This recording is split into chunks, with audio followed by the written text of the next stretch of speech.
À 52 ans, elle fait ses premiers pas d'actrice. Pour son premier rôle au cinéma, Lara Fabian ne se ménage pas. Sous les traits d'une ministre française, dans le film Arlette de la québécoise Marie-Lou Wolfe, la chanteuse accepte de se dénuder pour une scène d'amour avec l'héroïne Arlette de Saint-Amour. La comédienne principale, Marie-Pierre Morin, qui est une superstar au Canada, voulait que ce soit moi qui joue la ministre française, raconte Lara Fabian dans les colonnes de Ciné Télé Revue. La directrice de la version canadienne de Star Academy raconte les coulisses de cette scène très jolie. On est nu au lit, mais si est très bien filmé, la lumière est très belle. Si le résultat semble plaire à la maman de Lou, le tournage n'a pas été des plus évidents en raison des règles Covid en vigueur qui ont quelque peu compliqué les prises.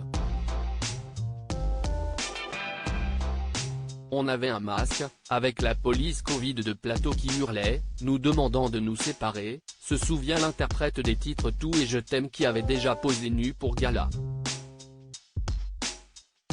On ne pouvait se toucher que 15 secondes et après, il fallait qu'on se lave au gel hydroalcoolique. Supérieure à Lara Fabian, retour sur son évolution physique et Lara Fabian toute relaxe pour sa scène de nu interrogée par le site Showbiz.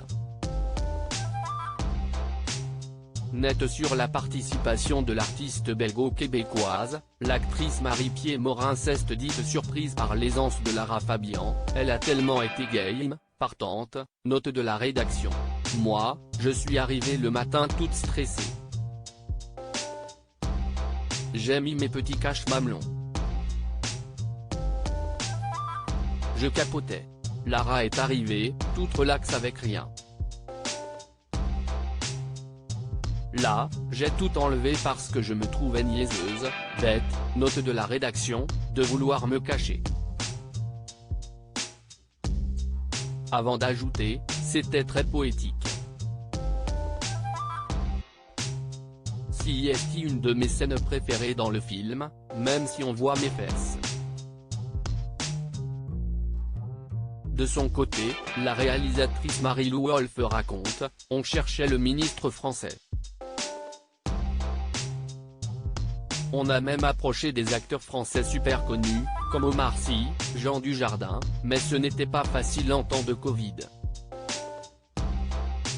L'agent et la styliste de la cinéaste travaillant avec l'épouse de Gabriel Di Giorgio, elle lui souffle alors l'idée de proposer de rôle à Lara Fabian, je lui ai dit que c'était vraiment à gauche et qu'elle devait écouter mon pitch.